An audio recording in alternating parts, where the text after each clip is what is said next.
हो सकता है हमें हमारे भीतर आश्रयों को क्षय करने का बल प्राप्त हो, भगवत कृपा होवे और हम इस दुख चक्र से मुक्ति प्राप्त करें। क्योंकि जब जब जन्म लेंगे तब तब दुख होगा। कभी अमीर होंगे, कभी गरीब होंगे, कभी छोटे होंगे, कभी बड़े होंगे। हाँ, दुख तो होना तय है। इसलिए इस चक्र से मुक्ति मिले आपको। इसलिए हम बुद्ध के पास जाते हैं तो क्या मांगते हैं? कभी आपने देखा बुद्ध के पास कोई मनौती मांगता है? भारत में, विदेश की बात नहीं कर रहा। क्यों? क्योंकि बुद्ध के पास जा रहे हैं तो क्या मांगे? राजा के पास जाएंगे तो आप क्या मांगेंगे? क्या मांगेंगे? हमको खाने के लिए भोजन नहीं है, जरा भोजन दे दीजिए। हाँ, बुद्ध के पास जा करके आप क्या मांगते हैं? ईंट पत्थर मांगते हैं, हमारा थोड़ा घर बन जाए, गाड़ी आ जाए, मोबाइल आ जाए, बेटे की नौकरी लग जाए। जितने लोगों की बेटे की नौकरी लगी, क्या वो सुखी हो गए? ऐसा नहीं कि अब नहीं नौकरी पाना है, लेकिन उद्देश्य यही ना हो। उद्देश्य इससे बड़ा है। इस जीवन को चलाने के लिए आपको गृहस्थी के कार्य करने ही है। इसलिए कबीर कहते हैं कि भावे वन में वास करे, भावे वन में जाए। अगर गृहस्थी है तो गृहस्थी का आप पूरी जिम्मेदारी देखें, नहीं तो वन में जाएं, बंदे बने, भिक्षु बने, तपस्या करें। जो जिम्मेदारी मिली उसे ठीक से पालन करें। अगर आप गृहस्थी की जिम्मेदारी ठीक से नहीं पालन कर पा रहे तो ये तय जानिए आप भंते भी ठीक से नहीं हो पाएंगे। तो वो आड़े टेढ़े, लूले लंगले, अटके पटके जो भंते दिखते हैं ना आपको, वो कोई भगवान बुद्ध के प्रति अनुराग जग के, संवेग जग के, वैराग्य थोड़ी जगह भाग रहे हैं। क्योंकि अनुराग जगता तो भगवान के वचनों में सिद्धि प्राप्त करते, भगवान बुद्ध के वचनों का अथाह ज्ञान प्राप्त करते, जितने में होते उतने में पूर्ण होते। लेकिन ऐसा नहीं, क्योंकि भगवान के प्रति श्रद्धा, अनुकंपा, अनुराग से वो नहीं आए, अपना जीवन चलाने के लिए आए। इसलिए कहा मार्ग जीवी। ये तीसरे प्रकार के श्रमण है, मार्ग जीवी, अपना जीविका चलाने के लिए, पेट पालने के लिए। घर में रहेंगे तो आजकल लड़के बच्चे वैसे ही खाना नहीं देते। यहाँ आ गए तो भैया कुछ नहीं, उपासक वर्ग संकोच करेगा तो भोजन तो देवे करेगा, 10, 20, 100, 50, 1000, 2000 कुछ किराया भाड़ा भी देगा। क्या जाता है ना, डिस्प्ले रह गया। क्योंकि जो संवेग से आएगा वो यथार्थ बुद्धत्व के लिए काम करेगा, अन्यथा नहीं कर पाएगा। क्योंकि वो इसलिए आया ही नहीं, उसका उद्देश्य ही नहीं। इसलिए आप जाएं सारनाथ, बोधगया। बोधगया में भी देखेंगे आप, हमेशा संक्रमण चलता रहता, लोग परिक्रमा करते रहते हैं। 8 मुट्ठी पुष्प से दीपंकर ने सुमेध की पूजा की, शिष्यों ने भी पूजा की और फिर चले गए। सुमेध वहीं बैठ करके सोचते हैं कि क्या कर्म करने से कोई बुद्ध बनता है। तो विचार करते हैं तो जानते हैं कि जितने भी बोधिसत्व होते हैं वो अपनी 10 पारमिताएं पूरा करते हैं। दान पारमिता, शील पारमिता, सत्य पारमिता, प्रज्ञा पारमिता। बाबा साहब की बात की जाए तो कौन सी पारमिता पूरा किया उन्होंने? अच्छा, यहां बाबा साहब को मानने वाले कितने लोग हैं? बाबा साहब ने कौन सी पारमिता पूरा की?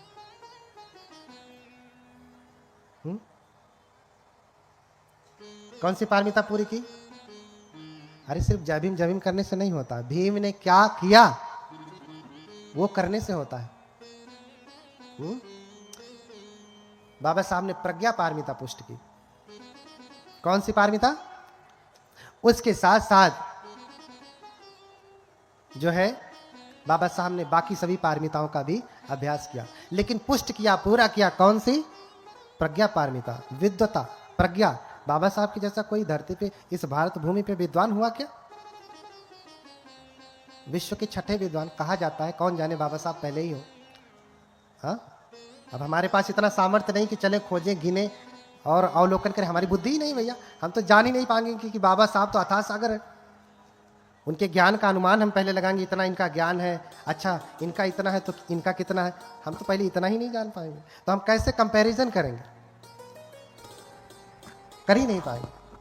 तो कौन जाने विश्व के पहले ही हैं, भारत के तो प्रथम है ही। क्यों? क्योंकि उन्होंने प्रज्ञा पारमिता को पुष्ट किया। उनके जैसा ज्ञानी आज तक इस धरती पे कोई नहीं हुआ जिसने मानव कल्याण के लिए काम किया। उनका ये ज्ञान हर जीव के लिए, हर धर्म के लोगों के लिए। बाबा साहब का बनाया हुआ संविधान क्या बौद्ध धर्म को प्रमोट करता है? नहीं। क्या मुस्लिम धर्म को? नहीं। क्या हिंदू धर्म को? नहीं। ईसाई, जैन, पारसी नहीं। सभी धर्मों को समान अधिकार देता है, कोई भेद नहीं देता। लेकिन बाबा साहब को मानने वाले उन्हीं का नाम लेकर के पानी पी पी करके गाली देते। कुछ लोग तो लाल पानी पी पी करके भी गाली देते हैं। जब जयंती आएगी तो क्या कहेंगे? लाल पानी पिए रहेंगे। लाल पानी समझ रहे हैं ना? माताएं नहीं समझ रही, वो देखी भी नहीं, क्योंकि पानी तो बाहर से पी के आते। अब लाल रहता कि हरा रहता क्या मान? बोलिए भगवान बुद्ध की। हाँ, क्या कहते हैं? बाबा तेरा मिशन अधूरा। फिर क्या करेंगे? दूसरा वाला क्या है? बाबा तेरा मिशन अधूरा। दूसरा हम सब मिलकर करेंगे पूरा, यही ना? कि दूसरा कुछ है?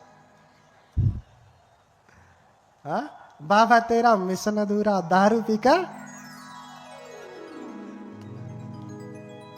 तो ऐसे थोड़ी ना। अच्छा, बाबा साहब ने दारू पिया, कहीं वर्णन पाया आपने?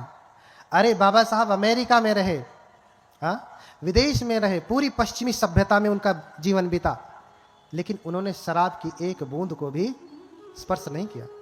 ऐसे हैं बाबा साहब, ऐसे बोधिसत्व होते हैं। आप उन्हें भारत रत्न अगर कह रहे हैं तो उनका अपमान कर रहे हैं। बोधिसत्व बुद्ध के समान होता है, और बुद्ध जैसा कोई हुआ है क्या आज तक? कोई हुआ नहीं। तो आप बहुत अच्छे से, लोग मुझे कहते हैं कि तो बाबा साहब को नहीं मानते। नहीं मानता हूं भैया, जैसे तुम मानते हो वैसे तो नहीं मानता। जैसे तुम मानते हो बाबा साहब को वैसे तो मैं बिल्कुल नहीं मानता। तो अगर ये कह रहे कि मैं नहीं मानता तो सच में नहीं मानता, क्योंकि मैं बाबा साहब को जैसे मानता हूं वैसे मान रहा हूं। हाँ, बाबा साहब कहते हैं शिक्षित करो, एजुकेट। हाँ, इंपरेटिव ऑप्टेटिव वर्ड है, आदेशात्मक है, निर्देशात्मक शब्द है। लोग कहते हैं शिक्षित बनो, बनो भी कहें, शिक्षित करो होगा, एजुकेट। शिक्षित करो, शिक्षित बनो। तो भैया शिक्षा के ऊपर जोर दें। मैं पहले ज्ञान अर्जन करें, जो आपका क्षेत्र है उस क्षेत्र में आप महारत हासिल करें। आप हिंदी के प्रोफेसर हैं तो हैं, आप हिंदी के ज्ञाता हैं। मैं हिंदी में आपसे तर्क वितर्क करने नहीं आता, लेकिन आप बुद्ध के बारे में कहेंगे कि बुद्ध ऐसे नहीं वैसे। अच्छा, लोग कहते हैं भगवान बुद्ध का धर्म वैज्ञानिक है। क्या कहते हैं? है कि नहीं? जरा हाय वाले हाथ उठाएं। उत्तर भी आप वही को देना है। भगवान बुद्ध का धर्म क्या है? वैज्ञानिक है ना? यानी जो विज्ञान है वो भगवान बुद्ध का धर्म है, यही ना? वैज्ञानिक है तो हम समझे कि जो विज्ञान है वो भगवान बुद्ध का धर्म है। ये क्या है? ये विज्ञान ही है ना? विज्ञान किसे कहते हैं? हाँ, किसी चीज के, किसी वस्तु के सुव्यवस्थित, सुसंगठित, हाँ, क्रमबद्ध ज्ञान को क्या कहते हैं? विज्ञान कहते हैं। एक शब्द में कहें तो सिस्टमेटाइज नॉलेज, है ना? एक शब्द में कह दें तो। अच्छा, एक फोन आप छोटा सा चलाते हैं ना, वो भी क्या है? विज्ञान है। और भगवान बुद्ध का धर्म क्या है? विज्ञान है। मेरी बातें ध्यान से सुनिएगा। आपके लिए उतना दूर से आया हूं, समुंदर पार करके। हाँ, उपासिका जी ने कहा नहीं भंते जी, आना ही है, आना ही है। आप लोगों को धन्य समझना चाहिए कि लाखों संकटों के साथ उपासिका उषा भारती, ये भूपेंद्र वीर, पुष्पेंद्र जी, अन्य बाकी सभी जो गणमान्य उपासक बड़े संकटों को जो है झेलते हुए भगवान बुद्ध को सुना रहे हैं। आपको उनके धम्म को सुना रहे हैं। आपको अपने लिए थोड़ी नहीं, इनको सुनाना तो घर में बहुत बार बुलाइए, फिर बुला लेते भंते जी आइए। इनको भी कष्ट नहीं होता, हमको भी कष्ट नहीं होता, आराम से बैठते सुनाते चलते। लेकिन आपके लिए इतना बड़ा आयोजन किया। तो भगवान बुद्ध का धर्म क्या है? विज्ञान है, वैज्ञानिक है। मोबाइल भी क्या है? विज्ञान है। अच्छा, एक छोटी सी मोबाइल, आप जब अकेले कमरे में बैठे, नेटवर्क चलता रहे, तो उस छोटे से फोन से आप गूगल सर्च करके इतना गंदा गंदा चीज देख करके मन खराब कर लेंगे, होगा कि नहीं? आजकल के बच्चे क्यों बिगड़ रहे? क्योंकि आपने उनको क्या दे रखा है? मोबाइल, और मोबाइल में क्या है? गूगल। मन खराब कर लेंगे आप। आधे घंटे में आप इतनी बुरी बुरी चीजों को देख करके आप अपने मन को इतना अपवित्र और वासना से भर लेंगे। क्या भगवान बुद्ध के धर्म को भी ले करके, धारण करके आधे घंटे आप कमरे में बैठेंगे तो मन अपवित्र हो जाएगा? तो भगवान बुद्ध का धर्म वैज्ञानिक है? नहीं। जो विज्ञान है वो भगवान बुद्ध का धर्म नहीं, उससे परे। विज्ञान तो बहुत ऐसा कह कर क्या, जैसे मैंने कहा बाबा साहब को अगर आप भारत रत्न कह दे रहे हैं तो बाबा साहब को आप ऐसा कर दे रहे हैं, ऐसा ऐसे करके देख रहे हैं। कैसे? अरे ऐसे में तो पूरी पृथ्वी को देख लेंगे तो छोटी नजर आएगी। आप बाबा साहब को कैसे देखते हैं? हाँ, ऐसे वहां खड़े हो जाए, पूरे मऊ को देख लेंगे आप ऐसे आंखें बंद कर। हाँ, तो जो विज्ञान है वो भगवान बुद्ध का धर्म नहीं है। हाँ, भगवान बुद्ध के जो वचन है किन्हीं किन्हीं वैज्ञानिक चीजों के ऊपर खरा उतरती हैं, लेकिन जो विज्ञान है वो भगवान बुद्ध का धर्म नहीं है। अच्छा, अगर आप ये कह रहे हैं कि भगवान बुद्ध का धर्म वैज्ञानिक है, तो मुझे आप बताएं कि कौन से विज्ञान के अनुसार है? वैज्ञानिक वाले हाथ उठाएं,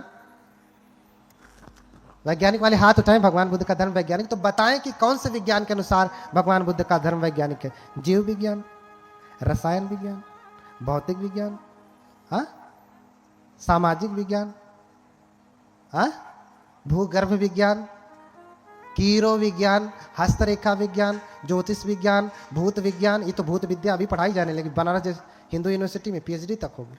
बताओ कौन से विज्ञान के अनुसार? तर्क वितर्क से तो भाई न्यायालय में सच्चा झूठा हो जाता, झूठा सच्चा हो जाता। कौन से विज्ञान के अनुसार? नहीं। अगर आप ये कह रहे हैं, बात सही है लेकिन आप जानते नहीं। बात सही है लेकिन आप जानते नहीं कि कौन से विज्ञान के अनुसार भगवान बुद्ध का धर्म वैज्ञानिक है। कहीं से सुन लिया भगवान बुद्ध का धर्म वैज्ञानिक है? हाँ, अच्छा, ये भी मानते हैं कि भगवान बुद्ध के वचन जो है वो वैज्ञानिक है और हम इसे विज्ञान की कसौटी पे ही कस करके मानेंगे। विज्ञान की कसौटी पे कस के मानेंगे। अच्छा, विज्ञान की देख क्या है? बंदूक है, AK-47 राइफल, बहुत कुछ है। उस पे जरा हम भगवान बुद्ध का धर्म फिट करके बताओ मुझे। चाकू है, उससे जरा भगवान बुद्ध का धर्म फिट करके बताइए। बम है, विज्ञान है ना? बताओ कौन सा भगवान बुद्ध का सूत्र के अनुसार ये बम फिट बैठ रहा है? नहीं ना? और दूसरी बात, वो व्यक्ति ये कहता है कि अरे मैं तो भगवान बुद्ध के वचनों को विज्ञान की कसौटी पे कसके ही मानता हूं। कौन कहता है ये? हिंदी पढ़ाने वाला व्यक्ति कहता है, गणित पढ़ाने वाला व्यक्ति ये कहता है। हाँ, ये कहता है कि मैं भगवान के वचनों को, अरे कम से कम कोई केमिस्ट्री फिजिक्स पढ़ाने वाला कहे तो कुछ बात भी समझ में आती है। हिंदी पढ़ाने वाले कहता है कि मैं, तुम विज्ञान जानते कितना हो जो कस करके कसौटी पे तो मानोगे? जानते कितना? कितने लोग विज्ञान जानते हैं? अच्छा बताएं, विज्ञान की शाखाएं कितनी होती हैं? पता है? हाँ, कितनी है? हाँ, विज्ञान की कितनी शाखाएं हैं? ये भी नहीं पता। आप कहेंगे 11 शाखा ये कह रहे हैं, तो बताओ ज्योतिष कौन से अंतर्गत है? वो भी तो विज्ञान है। ज्योतिष विज्ञान, हस्तरेखा विज्ञान है ना, एस्ट्रोलॉजी, वो भी विज्ञान है और उसे भारत के विश्वविद्यालयों में पढ़ाया जा सकता। आप उसे नकार नहीं सकते, नहीं नकार सकते। हा? पहली बात तो समझे, लोग कहते हैं कि भगवान के वचनों को मैं कस करके मानूंगा। बुद्ध कहते हैं कि तापात छेदात निक्रमात सुवर्णमिव पंडित परीक्ष वीक्षवो ग्राह्यम मदवचो न तु ग्राह्यम गौरवाद। क्या कह रहे हो? मेरे वचनों का परीक्षण करके मानना है। अच्छा, ज्ञानी जन बार बार कहते हैं कि भगवान बुद्ध कलाम सूत्र में कहते हैं ये, भगवान बुद्ध केसमुत्ति सूत्र में कहते हैं ये। अच्छा, कलाम सूत्र में भगवान ने यही कहा है ना कि मैं किसी भी बात को तर्क की कसौटी पे कस के मानूंगा? हाथ उठाएं। यही कहा ना, जरा इस बात को अनुमोदन करने वाले हाथ उठाएं। कलाम सूत्र में भगवान ने यही कहा ना कि मैं तर्क की कसौटी पे कस के मानूंगा। हाथ उठाएं। नहीं कहा है? कहा है? नहीं कहा है। तर्क शब्द कहीं भगवान ने इस्तेमाल नहीं किया। बात तार्किक हो लेकिन अच्छा आप बताओ, अभी मैंने जल का उदाहरण दिया, जल का सूत्र क्या है? H2O। आपके पास प्रयोगशाला नहीं है ना इस समय, तर्क तो है ना। जरा तर्क करो, पानी बना के दिखाओ। एक गिलास दो भैया, तर्क करे, जरा पानी बना के दिखाओ। गिलास पकड़ा दिया जाए। कौन कौन तर्क से मानने वाले हैं? एक गिलास पानी तर्क से बना सकते हैं आप। H2O सूत्र तो जान गए, अब तर्क करिए और तर्क से बना के दिखाइए मुझे एक गिलास पानी। पानी कब बनेगा? इसका मतलब ये नहीं कि H2O का मतलब पानी नहीं होता या सूत्र गलत है, नहीं, बनेगा। लेकिन कैसे बनेगा? प्रयोग करने पे, प्रैक्टिकल करने पे। समझ रहे ना? ऐसे ही भगवान बुद्ध कह रहे हैं कि तापात छेदात निक्रमात सुवर्ण में पंडित परीक्ष भिक्षवो ग्राह्यम। क्या कहा?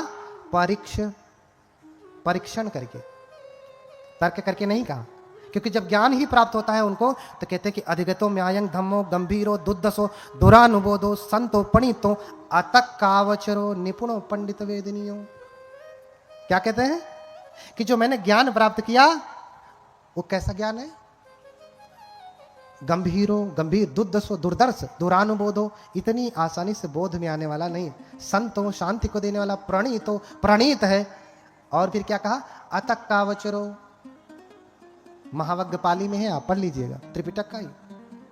ये तर्क के परे, परीक्षण से ही। कलाम सूत्र में भी भगवान ने कहा, केशमुक्ति सूत्र उसका नाम है, कि किसी बात को परीक्षण करके मानो, अगर परीक्षण पे खरा उतरता है तो मानो। एक बात ये, मेरा प्रसंग दूसरा है, अब आ गया तो कह दे रहा हूं। पहली बात बुद्ध ने कहा कि किसी चीज को परीक्षण करके मानना है। दूसरी बात, परीक्षण करेगा कौन? वो लड़का जो खेल रहा है उसको कहा जाए चल बाबू लेबोरेटरी में चलो और जरा पानी बनाओ, ये H2 है, ये वो है, हाइड्रोजन का 2 अणु है, ये ऑक्सीजन का, लो बाबू जरा पानी बनाओ। बना लेगा?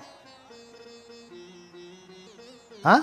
कोई अबोध, कोई बाल बुद्धि का वो भी परीक्षण नहीं कर सकता, प्रयोग नहीं कर सकता। प्रयोग करने के लिए भी कैसा होना पड़ेगा उसको? पहली बात तो बुद्ध के वचनों को परीक्षण कर... बीच बीच में मत काटिए। परीक्षण करके मानना है। दूसरी बात, परीक्षण करने वाला भी उस योग्य होना चाहिए। हिंदी पढ़ाने वाला परीक्षण नहीं कर पाएगा जब तक वो विज्ञान पढ़ेगा नहीं। अब इस बात को मैं क्यों कह रहा हूं? क्योंकि आज हर चट्टी चौराहे पे, घर घर में, गली गली में, हर घर में बाबा साहब पैदा हो गए, उनसे भी ज्ञानी। वो हर बात में तर्क वितर्क। भैया तुम तर्क वितर्क करके ये सिद्ध कर सकते हो कि तुम अपने पिता के बेटे हो? कर सकते हैं? तर्क करके सिद्ध कर सकते हैं कि आप अपने पिता की सही औलाद हैं? एक बात, परीक्षण करके मानना है। परीक्षण करने वाला योग्य होना चाहिए। इसके बाद भी परीक्षण पे भी भरोसा ही किया जाता है। अंततः क्या आ रहा है? भरोसा। अब मैं कहूं कि आप अपने पिता के बेटे हैं, इसका क्या प्रमाण है आपके पास? तर्क से तो पहली बात आप सिद्ध नहीं कर पाएंगे, जो गली गली में करते बैठते हैं लोग। और अगर परीक्षण से आप करना चाहेंगे तो भाई ज्ञानी है, कहेंगे डीएनए टेस्ट करा लो, नहीं भरोसा है तो डीएनए टेस्ट कराने जाएंगे तो किसके पास जाएंगे? आप तो करेंगे नहीं, डॉक्टर लिखेगा, उसकी पर्ची पे भी आपको क्या करना पड़ेगा? भरोसा करना पड़ेगा कि इसने सही किया। फिर जाएंगे जो टेक्नीशियन है, लैब टेक्नीशियन, वो भी क्या करेगा? टेस्ट करेगा। उस टेक्नीशियन पे भी भरोसा करने पड़ेगा कि नहीं, इसने सही से पढ़ाई करके जो है इस पद पे ये आसीन हुआ है। ये जो टेस्ट करेगा सही करेगा। जो मशीन वो उपयोग करेगा उस पे भी आपको भरोसा ही करने पड़ेगा। अंततः जो रिपोर्ट आई उस पे भी आपको भरोसा ही करना पड़ेगा कि ये रिपोर्ट सही है। चुनाव का हाल देख ही लीजिए आप, रिपोर्ट ही सही माना गया ना, भरोसा ही किया गया ना, गलत हो चाहे सही। अंततः बात कहां आई? बात कहां आती है? भरोसे पे। आपको अंततः कहीं ना कहीं जाकर के क्या करना पड़ता है? विश्वास करना ही पड़ता है। समझ रहे ना? भगवान बुद्ध का धर्म बहुत गंभीर है, तो ज्यादा वैज्ञानिक ना बनिए, ज्यादा वैज्ञानिक ना बनिए। अगर वैज्ञानिक बनना है तो कौन से विज्ञान के अनुसार आप सिद्ध करेंगे, ये भी मुझे बता दीजिएगा। मैं भी थोड़ा पढ़ लूंगा, फिर आपसे तर्क वितर्क करूंगा। अब बताता हूं कि भगवान बुद्ध का धर्म वैज्ञानिक है। अभी खंडन किया, अभी मंडन करता हूं। भगवान बुद्ध का धर्म वैज्ञानिक है। अच्छा, मैं बार बार धर्म भी कह रहा हूं, धर्म। गुस्सा नहीं लग रहा है? कहीं दूसरे धर्म को तो नहीं बता रहा हूं? हाँ भैया, धम्म शब्द पाली में है, धर्म हिंदी में है। बाबा साहब ने धम्म और धर्म में अंतर किया, ये भी मैं जानता हूं, क्योंकि द बुद्धा इन धम्मा उसको मैं 26 बार पढ़ा हूं। एक एक शब्द मुझे कंठाग्र है। बाबा साहब ने जिसके लिए लिखा है, ऐसे लोगों के लिए लिखा है कि जिन्होंने कभी पाठशाला का मुंह भी नहीं देखा। वो जो 10 लाख लोग या 6 लाख लोग हैं, क्या वो सब पढ़े लिखे थे? 6 लाख लोगों में 10,000 मुश्किल से पढ़े लिखे रहे होंगे, मुश्किल से। और उसमें उच्च डिग्री धारी तो कम में लोग रहे होंगे, गणना में। तो वो बहुत अल्फाबेटिक है, प्राइमरी लेवल से लिखा गया है कि लोग समझ सके। जैसे हम कहते हैं कि बुद्धम शरणम गच्छामि, हाँ, मैं बुद्ध के धम्म की शरण जाता हूं। अगर इसे पाली में अनुवाद करना हो तो कैसे कहेंगे आप? धम्म पाली में है, धर्म हिंदी में है, ठीक है। अब आपको कहना हो कि मैं बुद्ध के धर्म की शरण में जाता हूं। अहं बुद्धस्य धम्मं शरणं गच्छामि। क्या कहेंगे?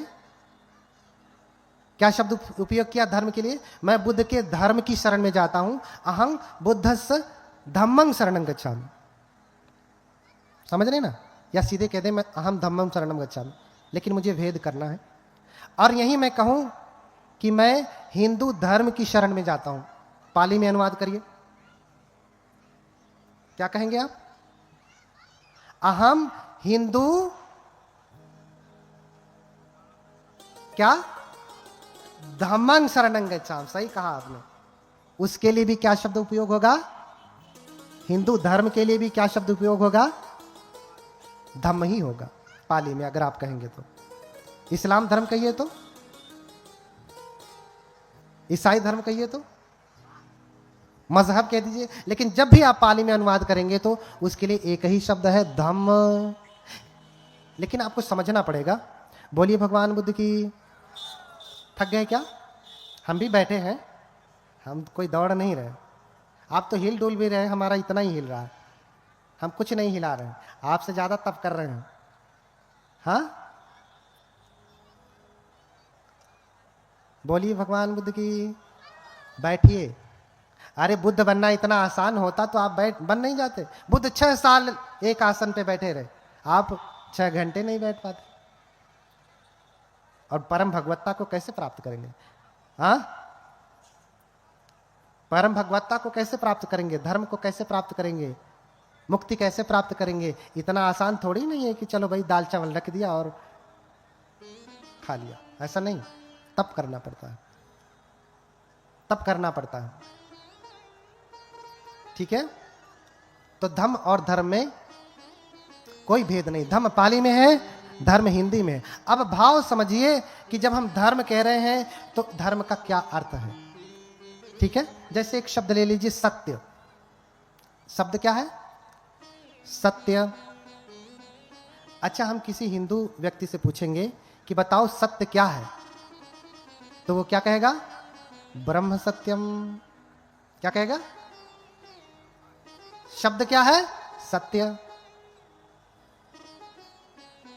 किसी हिंदू व्यक्ति से पूछा जाए तो क्या कहेगा? ब्रह्म सत्यम। भैया उसके धर्म में ब्रह्म सत्य है। लेकिन वही बात बौद्ध धर्म में आकर के आपसे पूछा जाए कि बताओ कि सत्य क्या है, तो क्या कहा जाएगा? दुखं सच्चं। हाँ, पाली में कहा जाएगा क्या? सत्य वही है, शब्द वही है, लेकिन सत्य उनके लिए ब्रह्म है, बुद्ध के लिए दुख है। इसलिए पहला आर्य सत्य क्या है? इदं खोपन भिक्खवे दुखं अर्य सत्यं जाति पि दुखा जरा पि दुखा व्याधि पि दुखा मरणम पि दुखं अपिये ही संपयोगो दुखो पिये ही विपयोगो दुखो यम पिच्छं न लभति तम पि दुखं संकितेन पंच उपादान खंदा दुखा। ये सब कुछ सत्य है। बुद्ध ने क्या कहा? दुख सत्य है। इसलिए शब्द को लेकर के लड़ाई मत करिए, शब्द को लेकर के लड़ाई मत करिए, दर्शन को लेकर लड़ाई करिए कि हमारे में इसका क्या अर्थ है, हमारे धर्म में इसका क्या अर्थ है। बात बहुत दूर तक चली गई, बहुत सारी बात है कहने के लिए, आगे कहता रहूंगा, प्रसंगवश आ गई है। बोलिए भगवान बुद्ध की। तो 3 चीजें मैंने कहा। भगवान बुद्ध का धर्म तर्क की कसौटी पे नहीं, परीक्षण पे कसा जाता है। परीक्षण को कसने वाला भी योग्य होना चाहिए, और वो परीक्षण पे भी अंततः क्या करना पड़ता है? आंखें बंद करके मानना ही पड़ता है। अंततः क्या आता है? भरोसा ही आता है। लेकिन वो भरोसा परीक्षण की प्रक्रिया से गुजरता है, ऐसे ही नहीं। कैसे? परीक्षण की प्रक्रिया से गुजरता है। ऐसे ही आंखें बंद करके नहीं मानी। तो सुमेध ने अपने समस्त पारमिताओं का स्मरण किया कि दानशील आदि जो 10 पारमिताएं हैं उसको उन्होंने पूरा किया। और पारमिता पूरा करने के लिए एक ही जन्म पर्याप्त नहीं होते। अब आपको जन्म पुनर्जन्म को लेकर की बहुत सारी विविधताएं हैं, सुनेंगे। अब आप कहेंगे जन्म पुनर्जन्म कहां से आ गया? आप तो पाप पुण्य तक को मानने को राजी नहीं। भले गाथा लिखा देंगे सब पापस आकरणं कुशल संपदा, सभी पापों को ना करना, कुशल कर्म का संचय करना, ये आप लिखवा देंगे। लेकिन आप कहेंगे बौद्ध धर्म में पाप पुण्य होता ही नहीं, भैया गाथा क्यों लिखवाए? हाँ, गाथा क्यों लिखवाए? हाँ, देखिए जन्म पुनर्जन्म भी होता है, अच्छे बुरे कर्मों का विपाक भी होता है। नहीं तो बताइए ना, व्याख्या करूंगा आगे थोड़ा सा झलक। माता पिता खाया वही पिया, उसी घर में रही वही पति है, वही सास ससुर है, सब कुछ वही है ना। लेकिन एक बेटा पैदा हुआ तो एकदम जंगाली हो गया, हुआ ना। दूसरे बेटे के समय भी माता वही है, पिता वही है, वही घर है, वही सास ससुर है, वही भोजन है, दाल चावल, हाँ, सब्जी रोटी या जो कुछ भी। लेकिन दूसरा बेटा पैदा हुआ तो एकदम सीधा है, लोग कहते हैं गाय जैसा सीधा है। क्यों? आपने बनाने में कुछ गड़बड़ी की क्या? बताइए माता जी लोग। आप पहले बेटा बेटी में, बेटा हो चाहे बेटी हो, आप पहले के जो है समय में ध्यान देती हैं, दूसरे के समय में नहीं, या दूसरे के समय में नहीं ध्यान देती हैं, पहले के समय में नहीं। ऐसा है क्या? पिता का भी वही काम है, पहले बेटे के समय में भी उतना ध्यान, दूसरे के समय में भी उतना ध्यान। लेकिन एक परम संत हो गया और एक जंगाली हो गया। क्यों हुआ? आप बताओ ना। हाँ, समय की बात है। आज हम यहां धान लगाएंगे तो धान होगा, आज से 10 साल बाद लगाएंगे तो वो गेहूं हो जाएगा, यही ना? नहीं, ऐसा नहीं। समय से कुछ लेना देना नहीं। समय उसमें सहयोगी है, लेकिन समय परिवर्तित नहीं कर सकता। हमारे कुशल अकुशल कर्मों का जो संस्कार किसे कहते हैं? कुशल और अकुशल कर्मों की जो छाप हमारे मन पे पड़ती है उसे हम संस्कार कहते हैं। इसलिए जब व्यक्ति मरता है तो च्युति चित्त और पटिसंधि चित्त के बीच में बहुत महत्वपूर्ण भूमिका होती है कि जो चित्त मर रहा है, जो विज्ञान मर रहा है, विज्ञान यानी कॉन्शसनेस, आप उसे चित्त कहें, मन कहें, जो विज्ञान अभी इस शरीर से निकल रहा है, छोड़ रहा है, मर रहा है, और दूसरी जगह प्रतिसंधि ग्रहण कर रहा है, पटिसंधि शब्द आया है ना, उन दोनों के बीच में बड़ा अंतर है। देखिए, आपको गर्भ वही मिलेगा जिसके आप अधिकारी हैं, दूसरा गर्भ नहीं मिलने वाला। बोलिए भगवान बुद्ध की। बहुत सुंदर से व्याख्या आगे होगी, है ना। आपको गर्भ वही मिलेगा जिसके आप अधिकारी हैं, दूसरा गर्भ नहीं मिलने वाला है। अच्छा, आप बताइए, आपने इंजीनियरिंग की पढ़ाई की है और आप पूरा सोर्स लगा लीजिए, फोर्स लगा लीजिए, दौलत लगा लीजिए, सब कुछ लगा लीजिए और कहिए कि आपको डॉक्टर बना दे, डॉक्टर की नौकरी दे दे, मिलेगी? मिल सकती है? स्वयं राष्ट्रपति भी अगर आपके ऊपर अनुकंपा करें, दया करें, तो भी नहीं कर सकते। कर सकते हैं? नहीं। क्यों? क्योंकि आपकी पात्रता डॉक्टर बनने की नहीं है। आप जब भी बनेंगे, जब भी आपको पोस्ट मिलेगी, क्या मिलेगी? इंजीनियर की ही मिलेगी। चाहे कृपा से, चाहे बिना कृपा के मिलेगी, तो इंजीनियरिंग ही। या तो ऐसे ही रहिए, भटकते रहिए। आप समझिए, ऐसे ही आपकी जो योग्यता है उसी के अनुसार गर्भ मिलता है। आपके लिए वही वैकेंसी में आप अप्लाई कर सकते हैं, अप्लाई कर लीजिए, लेकिन आपको नौकरी मिलने वाली नहीं। आप उसी गर्भ में जाएंगे जिसके अनुसार आपका कर्म होगा, दूसरे गर्भ में नहीं जाएंगे। सिद्धार्थ गौतम या अन्य जो बुद्ध हैं उसी गर्भ में जाते हैं जो गर्भ उनके अनुकूल होता है। अब जैसे सुमेध अवलोकन कर रहे हैं तो पंच महाविलोकन करते हैं। इस बात को लेकर के लोगों में बड़ा भ्रम है, बड़े बड़े विद्वानों को बड़ा मतभेद है, क्योंकि पढ़ते नहीं है त्रिपिटक।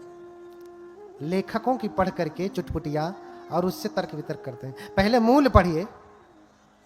देखिए,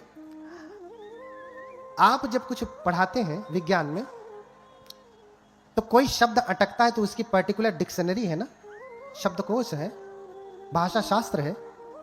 जब किसी चीज की व्याख्या करनी हो तो देखो भैया, हाँ, अनुसंधान किसे कहते हैं, इस डिक्शनरी में देखो, वहां से परिभाषा आपको मिलेगी।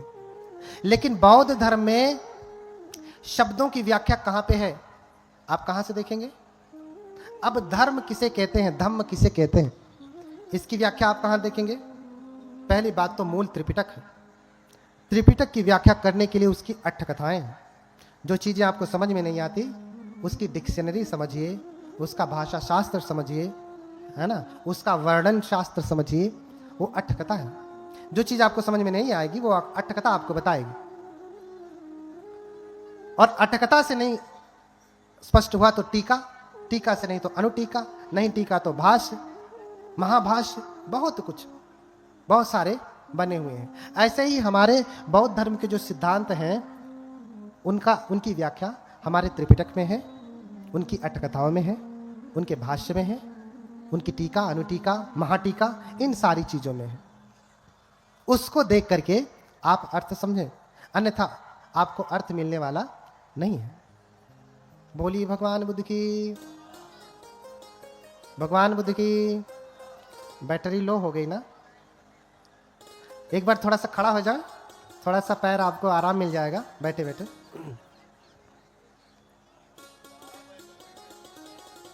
अच्छा, पीछे से भागने के लिए नहीं कहा है, हाँ? पीछे से भागना नहीं है, थोड़ा कूद लीजिए, हाथ पांव सीधा कर लीजिए तो थोड़ा आराम आ जाए। जिनके घुटनों में परेशानी होगी उनको थोड़ा आराम आ जाएगा। बोलिए भगवान बुद्ध की, भगवान बुद्ध की। मेरे साथ साथ दोहरा, करुणा गुणगं, करुणा गुणगं, पय्यापदीप, पय्यापदीप, जलितो जलन्तं, जलितो जलन्तं, वन्दामि बुद्धं, वन्दामि बुद्धं, भवपारतीर्णं, भवपारतीर्णं, वन्दामि बुद्धं, वन्दामि बुद्धं, भवपारतीर्णं, भवपारतीर्णं, वन्दामि बुद्धं, वन्दामि बुद्धं, भवपारतीर्णं, भवपारतीर्णं, तुवं बुद्धो, तुवं बुद्धो, तुवं सत्था, तुवं सत्था, तुवं मारा विभूमुनि, तुवं मारा विभूमुनि, तुवं अनुसये छेत्वा, तुवं अनुसेच्छत्वा, तीर्णो तारे सिमं पजं, तुन्नो तारे सिमं पजं, नमस्तु अभय ददा अनुत्तरा, नमस्तु अभयददाय अनुत्तराय, नमस्तु परहित सत्वबंधवा, नमस्तु परहित सत्व बान्धवा वन्दे नाथं वन्दे नाथं अतिकारुणिकम् अधिकारुणिकं वन्दे बुद्धं वन्दे बुद्धं चतुरार्जितं चतुरार्जितं वन्दे देवं वन्दे देवं लक्षणपुण्यं तिलक्षणपुण्यं वन्दे देवं वन्दे देवं वरधर्मतनुं वरधर्मतनुं इमिना इमिना सकारेण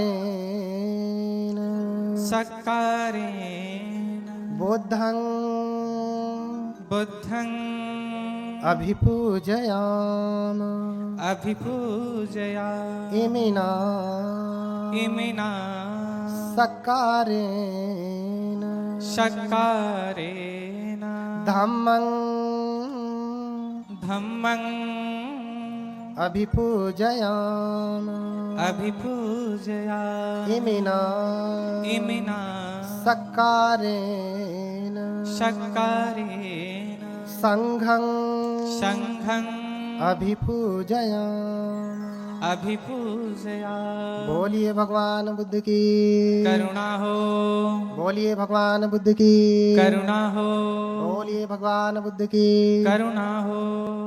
थोड़ा आराम आया नहीं आया तो बैठ जाए।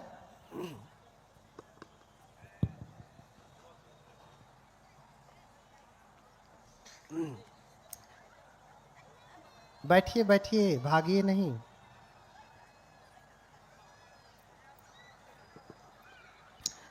बैठ जाइए। बोलिए भगवान बुद्ध की। बैठ जाइए। थोड़ा सा और रुकें, कुछ ही समय में समापन किया जाएगा, इसलिए पूरा सुन के जाएं।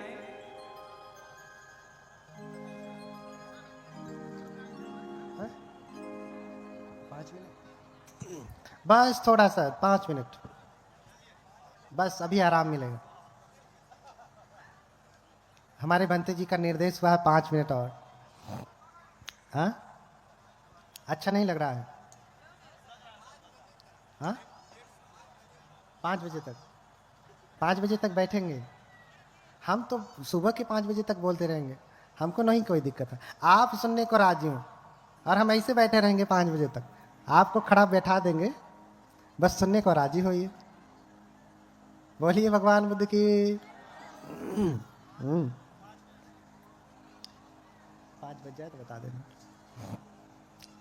हाँ, तो जो है पंच महाविलोकन करते हैं कि मेरी माता कौन होगी, मेरे पिता कौन होंगे, मैं कहाँ पे जन्म लूंगा, क्षेत्र क्या होगा।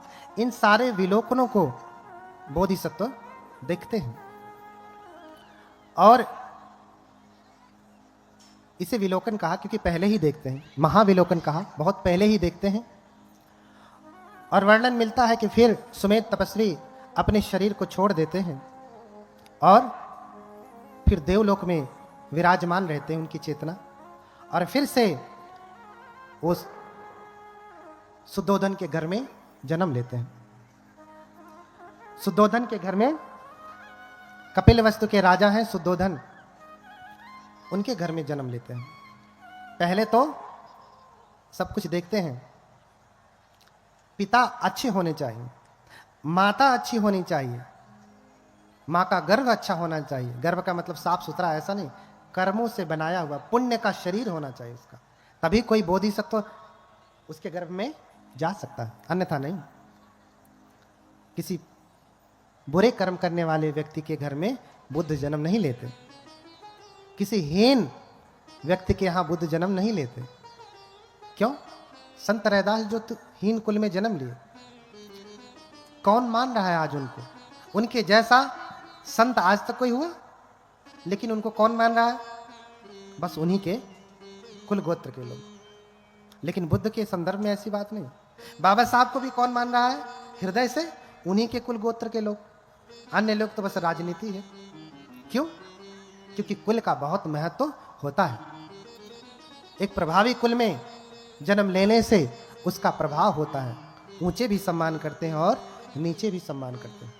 इसलिए बुद्ध उस समय के क्षत्रिय कुल में खत्तीय संभव अग्ग कुलीनो देव नरान नमस्सित पादो। क्षत्रिय कुल में खत्ती यानी क्षत्रिय, खत्ती अर्थात क्षत्रिय। तो उस समय का जो सबसे प्रतिष्ठित कुल था वो क्षत्रिय। उस समय ब्राह्मण कुल दूसरे नंबर पे था, क्षत्रिय प्रथम नंबर पे। उस कुल में जन्म लेते हैं। और सुद्धोधन क्या है? पिता हैं। हा? और महामाया माता है। उनके घर में जन्म लेते हैं। तो जन्म लेने की प्रक्रिया क्या है? सुद्धोधन और महामाया बड़े ही धार्मिक राजा हैं,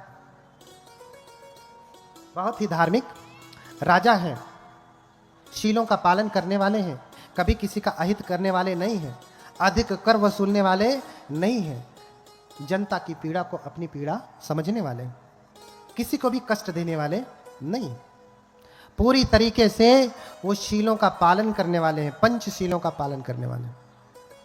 अब आप कहेंगे कि बुद्ध से पहले पंचशील कैसे जानते रहे? मैंने पहले ही व्याख्या कर दिया कि बुद्धों की परंपरा है। गौतम बुद्ध तो 28वें बुद्ध हैं। गौतम बुद्ध तो 28वें बुद्ध हैं। उनसे पहले भी 27 बुद्ध हुए हैं। ये बुद्धों की परंपरा। जिस दिन आप बुद्ध हो जाएंगे वो आप 29वें बुद्ध हो जाएंगे। अब ये नहीं कि वही बुद्ध पहली बार, दूसरी बार, तीसरी बार, नहीं, कोई भी व्यक्ति बुद्ध हो सकता है। जैसे कोई भी व्यक्ति प्रधानमंत्री हो सकता है। जरूरी नहीं कि वही बार बार हो, दूसरा होगा, तीसरा होगा, चौथा, जो प्रधानमंत्री के योग्य होगा, जो मुख्यमंत्री के योग्य होगा वो होगा। ऐसे ही देखिए, माता गर्भ की तैयारी कर रही है। देखिए, बच्चे को जन्म देने के लिए आज आपका बच्चा टेढ़ा मेढ़ा और जंगाली क्यों पैदा हो रहा है? क्यों? अच्छा, आप खेत में फसल बोते हैं तो फसल तो अच्छी होती है ना। जितने अच्छे से किसानी करते हैं फसल भी उतनी अच्छी होती नहीं। लेकिन ये कौन सी किसानी की आपका बेटा ही अच्छा नहीं होता? भगवान बुद्ध भी कृषक हैं।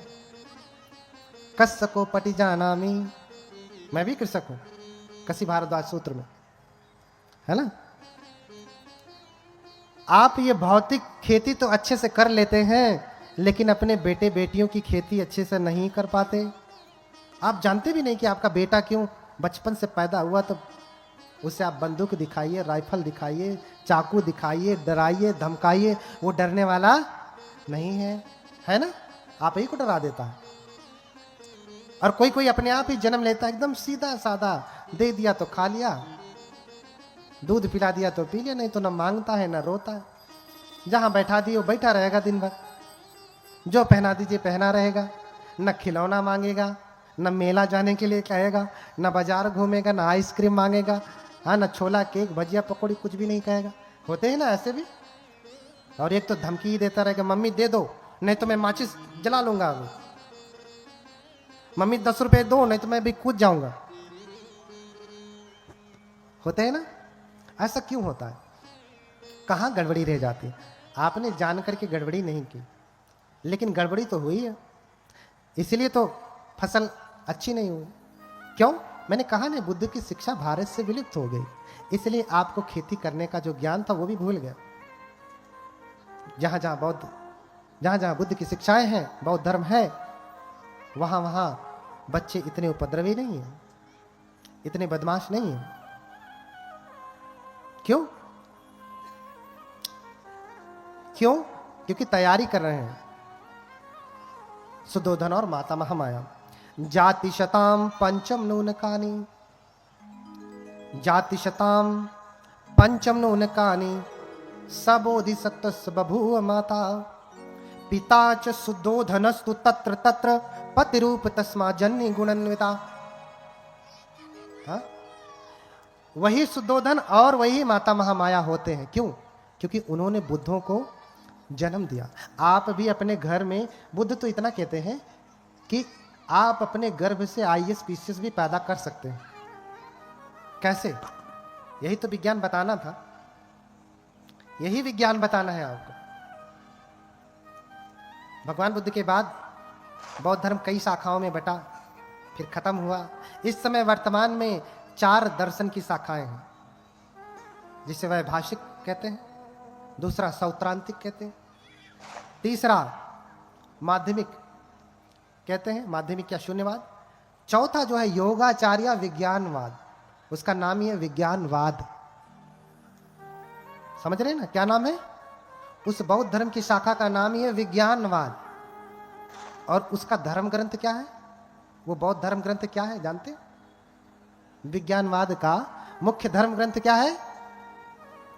विज्ञप्ति मात्रता सिद्धि प्रकरणम द्वयम। बोलिए, नाम नहीं उच्चारित कर सकते और वैज्ञानिक बनते फिरते हैं। बोलिए, विज्ञप्ति मात्रता सिद्धि प्रकरणम द्वयम। बोलिए, बोलेंगे? चलिए बोलिए, विज्ञप्ति मात्रता सिद्धि प्रकरणम द्वयम। कठिन है ना? तो जिसका नाम इतना कठिन, वो विज्ञान कितना कठिन, उसे समझना कितना कठिन। ऐसे गाय चराते भैंस चराते सीख लिया जाए तो भैया बुद्ध नहीं हो जाएंगे। सीखेंगे, लेकिन उसका एक क्रम है, उसका एक क्रम है। ठीक है? तो ये तैयारी कर रहे हैं। क्या क्या देखते हैं कि माता महामाया शीलवती हैं, सुदोधन भी शीलवती हैं, शीलवान है, और बहुत दिनों से उनकी कामना है कि कोई पुत्र होवे। बूढ़े होने को आए, अभी कोई बच्चा नहीं हुआ। जानते हैं, कहते हैं सब्र का फल मीठा होता है। कहावत सुना है ना? कब से ये सब्र का फल मीठा की कहावत शुरू हुई? हाँ, कब से हुई ये कहावत? कब से शुरू हुई? माई मुँह मौसी जिए, सुने हैं ना? सब एक एक करके बताऊंगा। हाँ, पतली गली से निकलने, ये सब एक एक बताऊंगा, प्रसंग आएगा। हाँ, तो सब्र का फल मीठा। अभी समझे, इतने दिनों की कामना थी, संतान नहीं हो रही। जब कुछ अच्छा होने वाला होता है तो विलंब होता है।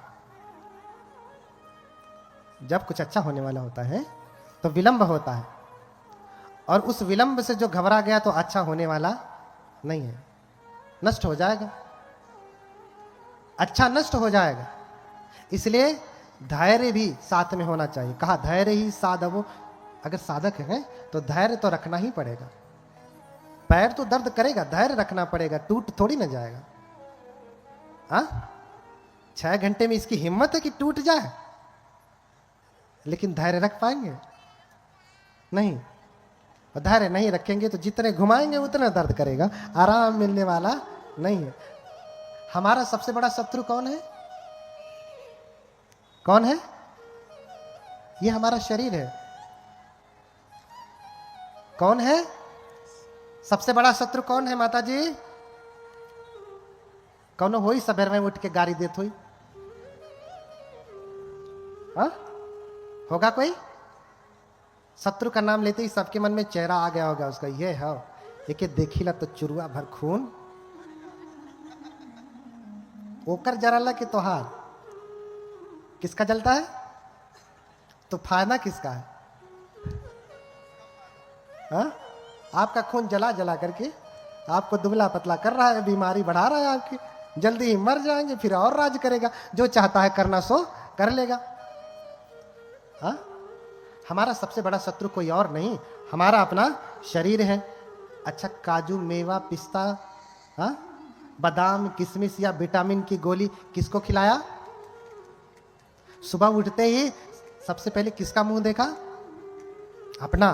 तुरंत जुल्फें संवारे, कंघी मारा, मुंह धोया। अच्छा, दाग आने लगे हैं, गड्ढा हो रहा है, बाल सफेद हो रहे हैं, रोज देखते हैं। लेकिन इसको देखने के बाद अनित्य भाव नहीं जगता कि मैं बूढ़ा हो रहा हूं भैया, अब तक मैंने क्या किया। अपितु ये सफेद हो रहा है तो इसे काला कैसे करूं, ये सोचते हैं। जबकि ये जानते हैं कि आज तक कोई अपना बाल काला नहीं कर पाया। वो तो धोखा है, रंग दिया है, काला थोड़ी ना हुआ। एक बार सफेद हुआ तो काला होने वाला नहीं। सबसे बड़ा शत्रु कौन? आपका शरीर। सारा काजू मेवा किशमिश सब कुछ खिलाया इसको, बढ़िया बढ़िया टॉनिक पिलाया, बढ़िया बढ़िया केक खिलाया, बढ़िया बढ़िया मिठाई। अभी दिवाली थी ना, जो लोग मनाए होंगे, हाँ, खोज रहे होंगे कैसे मनाएं, पटाखे फोड़ें। देखिए पटाखे फोड़ने से कितने जीव जंतु, विशेष रूप से पक्षियों को बहुत नुकसान होता है, मर जाते हैं। ये दया नहीं है, ये करुणा नहीं है। इसलिए किसी भी बौद्ध देश में आप जाके देखिए, वहां पटाखे नहीं फोड़े जाते।